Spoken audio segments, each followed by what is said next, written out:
നമ്മളിപ്പോൾ വരുന്നൊരു വാർത്തയിലേക്ക് പോവുകയാണ്. ക്ഷേത്ര ദർശനത്തിനായി രമേശ് ചെന്നിത്തല ഗുരുവായൂരിൽ. മുഖ്യമന്ത്രി പ്രഖ്യാപനത്തെ സ്വാഗതം ചെയ്യുന്നോ എന്ന ചോദ്യത്തോട് രമേശ് ചെന്നിത്തല പ്രതികരിച്ചില്ല.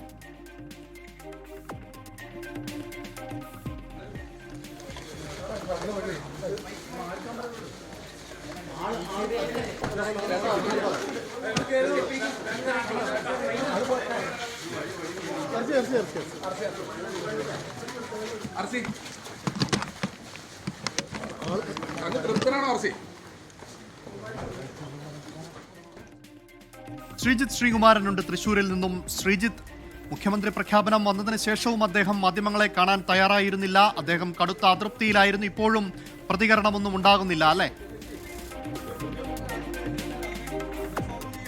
തീർച്ചയായും അമൽ, അങ്ങനെ ഒരു പ്രതികരണത്തിന് എന്തായാലും രമേശ് ചെന്നിത്തല തയ്യാറായിട്ടില്ല. അദ്ദേഹം നമുക്ക് പുറകിലുള്ള AC സ്യൂട്ട് 2 ആ മുറിയിലേക്ക്, ശ്രീവത്സം ഗസ്റ്റ് ഹൗസിലെ ആ മുറിയിലേക്ക് കയറിപ്പോയിട്ടുണ്ട്. അദ്ദേഹത്തിൻ്റെ പ്രവർത്തകർ ഒന്നടങ്കം തന്നെ പറയുന്നുണ്ട് അദ്ദേഹത്തോട് നീതികേടാണ് കാണിച്ചത്. ഇന്നലെ രാത്രി വരെയും അല്ലെങ്കിൽ ഇന്ന് രാവിലെ വരെയും ഒരു സൂചന പോലും കൊടുത്തിട്ടുണ്ടായിരുന്നില്ല. കേസി മാറുകയാണെങ്കിൽ ഉറപ്പായും ഈ മന്ത്രിസഭയിൽ മുഖ്യമന്ത്രി അല്ലെങ്കിൽ നായക പദവിയിലേക്ക് രമേശ് ചെന്നിത്തല വരുമെന്ന സൂചന തന്നെയായിരുന്നു ഡൽഹിയിൽ നിന്ന് അദ്ദേഹത്തോട് അടുപ്പമുള്ള ആളുകൾക്ക് നൽകിയിട്ടുണ്ടായിരുന്നത്.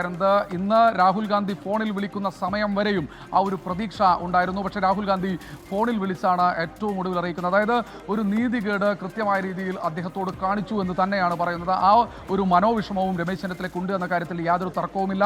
എല്ലാ നേതാക്കളും KC വേണുഗോപാൽ വരെ കൃത്യമായ രീതിയിൽ സ്വാഗതം ചെയ്തു. VD സതീശന് അഭിനന്ദനം അറിയിച്ചു. പക്ഷേ രമേശ് ചെന്നിത്തല എന്തായാലും അങ്ങനെ ഒരു അഭിനന്ദനം അറിയിക്കാനോ സ്വാഗതം അറിയിക്കാനോ ഇല്ല. അദ്ദേഹത്തിൻ്റെ ഒരു കത്ത് നിയമസഭാ കക്ഷി യോഗത്തിൽ തൻ്റെ പിന്തുണ VD സതീശനാണ്, അത് താൻ കോൺഗ്രസ്സുകാരനായി ജയിച്ചതുകൊണ്ട് മാത്രമാണ് അത്തരത്തിൽ കത്ത് അയക്കുന്നത് എന്ന് അദ്ദേഹത്തിൻ്റെ വൃത്തങ്ങൾ തന്നെ പറയുന്നുണ്ട്. അങ്ങനെ ഒരു കത്ത് നൽകിക്കൊണ്ട് അദ്ദേഹം നേരെ വന്നിരിക്കുന്നത് ഗുരുവായൂരിലേക്കാണ്. നമ്മൾ ആവർത്തിച്ച് ചോദിച്ചു. അദ്ദേഹത്തിൻ്റെ ഏതാനും ചില പ്രവർത്തകരും അദ്ദേഹത്തോടൊപ്പമുള്ള ഒരു ഒക്കെ ഉണ്ടായിരുന്നു.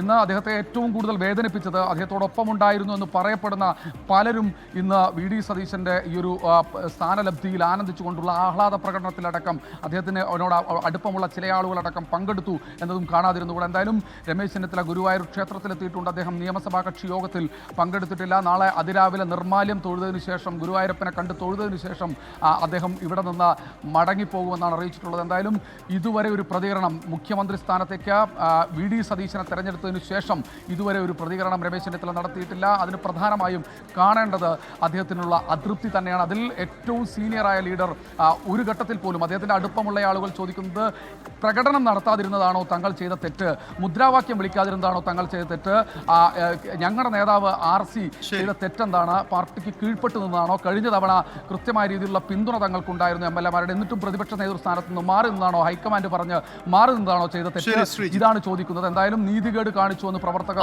അവരുടെ പ്രവർത്തകർ ഒന്നടങ്കം പറയുന്നുണ്ട്. അമൽ, രമേശ് ചെന്നിത്തല എന്ത് പറയുന്നു എന്നത് കേൾക്കാൻ രാഷ്ട്രീയ കേരളത്തിന് ആകാംക്ഷയുണ്ട്. വരും ദിവസങ്ങളിൽ അദ്ദേഹത്തിന്റെ പ്രതികരണം ഉണ്ടാവുമെന്ന് തന്നെ നമ്മൾ പ്രതീക്ഷിക്കുന്നു.